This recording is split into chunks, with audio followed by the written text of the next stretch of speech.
नमस्कार मित्रों, मैं वाहिद खान पठान आप सभी का बहुत बहुत स्वागत करता हूं। आप देख रहे हैं आप सभी का मन पसंदीदा यूट्यूब चैनल वाहिद खान पठान यूट्यूब चैनल। यदि आपने हमारा चैनल सब्सक्राइब नहीं किया हो तो चैनल सब्सक्राइब करें और खबरें पसंद आने पर लाइक करें, शेयर करें और साथ ही हमारा चैनल ज्वाइन भी करें। आज हम बात करेंगे पत्रकार और पत्रकारों के जो साथ जो चुनौतियाँ रहती है और उन्हीं चुनौतियों का सामना करते हुए जो छत्तीसगढ़ राज्य है वहाँ के राज्य से के जुड़े हुए मुकेश चंद्राकर, जो कि एक राष्ट्रीयकृत जो न्यूज़ चैनल है उससे जुड़े हुए थे और उनका खुद का भी बताया जाता है, जो जानकारी मिल रही है कि उनका स्वयं का भी यूट्यूब चैनल था। जो जानकारी सामने आई वहाँ पर जो प्राथमिक रूप से जो हमें जो जानकारी मिली है उसके अनुसार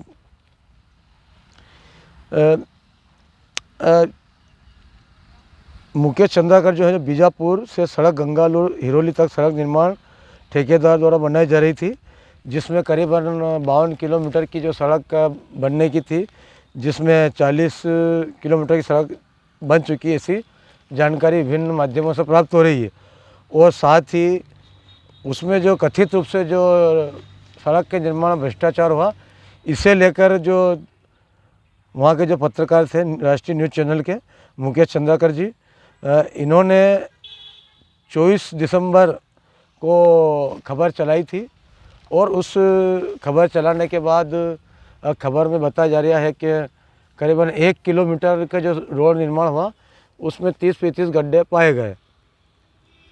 उस खबर चलने के बाद जो जिम्मेदार अधिकारी थे या जो भी विभाग था उनके द्वारा मामले में संज्ञान लिया, जिससे जब खबर चली तो इससे जो संबंधित ठेकेदार है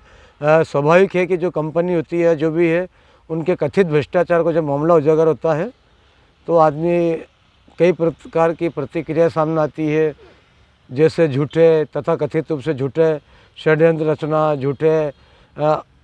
आरोप लगाकर झूठा पुलिस प्रकरण दर्ज करवा देना, या बहुत सारे षड्यंत्र होते या षड्यंत्रों के तहत बेसमय मौत, अकाल मौत मार देना। तो उन्हीं एक षड्यंत्रों में उनकी मौत हुई। जो जानकारी सामने उसमें जो परिवारजन थे उनका ऐसा बताया गया कि भाई 1 जनवरी को जो पत्रकार जी थे वो घर से निकले, फिर वापस नहीं लौटे। तो जिसमें पुलिस ने जो अभी तक हमें जो जानकारी मिली, हो सकता है ये जो वीडियो अपडेट हो या अपलोड हो तब तक और नई अपडेट आ जाए, परंतु उसमें जो जानकारी मिली थी कि करीबन 3 पत्रकार जो पत्रकारों की हत्या में शामिल थे, उनमें से 4 लोगों के खिलाफ पुलिस ने, वहाँ की जो पुलिस है बीजापुर जो भी छत्तीसगढ़ की, उनके द्वारा प्रकरण दर्ज किया गया 4 जनों के खिलाफ। 3 को गिरफ्तार भी किया था और एक की बताया जा रहा है कि गिरफ्तारी हो चुकी है, पर हमें सही साथ मालूम नहीं है कि हुई कि नहीं है, परंतु 3 का तो कंफर्म था कि 3 की गिरफ्तारी हो गई है। तो उसमें ये जानकारी सामने आई कि जो आरोपी के वहाँ से जो सेफ्टी टैंक है, उस सेफ्टी टैंक के अंदर उक्त पत्रकार को जान से मार के निर्मम तरीके से हत्या कर उस टैंक को ढक दिया और टैंक के ऊपर सीमेंट गिट्टी कर दी। और वहाँ के जो पत्रकार है उनका ऐसा आरोप रहा कि यदि पुलिस पर हम दबाव नहीं बनाते और पुलिस उस पत्रकार का शव भी बरामद नहीं करती, क्योंकि पत्रकारों का ऐसा आरोप रहा वहाँ के लोकल पत्रकारों का कि हमने जो दबाव बनाया तब कहीं जाकर पुलिस ने, वहाँ का जो लोकल पुलिस थी या प्रशासन था वहाँ का, उसको टैंक को तुड़वाया और उसके बाद उसको जेसीबी से तुड़वा के उसका जो शव प्राप्त निकाला गया। नहीं तो मामला पता ही नहीं चलता कि क्या हुआ। अब सबसे अहम सवाल ये है कि इस मामले को लेकर अब ये जो पत्रकार की हत्या हुई है, ये मामला सुर्खियों में छाया हुआ है, नई नई अपडेट आ रही है। अब ऐसे में जो कई पत्रकार हैं जो न्यूज़ चैनल पे काम करते हैं, समाचार पत्रों से जुड़े हुए हैं, या आरटीआई एक्टिविस्ट है, या कई प्रकार के हैं जो जिनके द्वारा जो भी गलत काम होता है उन्हें आम जनता तक पहुंचाते हैं या शासन प्रशासन तक पहुंचाते हैं और विभिन्न माध्यमों से आम जनता तक जानकारी पहुंचती है। और इसमें भी ये भी कोई दो राय नहीं है कि कहीं ना कहीं तथाकथित रूप से जो सत्ताधारी दल रहता है उनका भी इसमें हस्तक्षेप रहता है। और ये भी ऐसे मामलों में, क्योंकि कहीं ना कहीं जो बड़े बड़े ठेके हो या बड़े बड़े जो मामले रहते हैं उनका भी कहीं ना कहीं हस्तक्षेप रहता है। ऐसे में लोगों के हित प्रभावित होते हैं, उनके भी हित प्रभावित थे। और कहीं ना कहीं जो रोड निर्माण में जो कथित भ्रष्टाचार हुआ उसका मामला उजागर होने पे उनके हित प्रभावित हुए और उसकी ये हुआ सामना आया कि भाई पत्रकार की निर्मम तरीके से हत्या कर दी गई और मौत के घाट उतार दिया। अब पुलिस तो अपना कार्रवाई करेगी, धरना प्रदर्शन में हो रहा है ये सब बताया जा रहा है। और सभी जो पत्रकार साथीगण हैं, कई पत्रकार संगठनों ने उक्त घटना की कड़े शब्दों में निंदा की है। अब सबसे अहम सवाल ये है कि चाहे वो ग्रामीण अंचल हो, नगरीय क्षेत्र हो या शहरी क्षेत्र हो, तो पत्रकार साथी जो काम करते हैं अपनी जान जोखिम में डालकर जनता तक जानकारी पहुंचाते हैं, अधिकारियों तक, परंतु उनकी सुरक्षा का कोई अभी तक ऐसा पत्रकारों की सुरक्षा के लिए कई बार मांग की गई है, कई बार मांग की जाती है। और कई पत्रकारों के संगठन एक नहीं है, कई पत्रकारों के संगठन है, चाहे वो आंचलिक स्तर के हो, राष्ट्रीय स्तर के हो या प्रदेश स्तर के हो, उनके द्वारा पत्रकारों के हितों के लिए मांग की जाती है। परंतु वास्तविकता बड़ी कटु है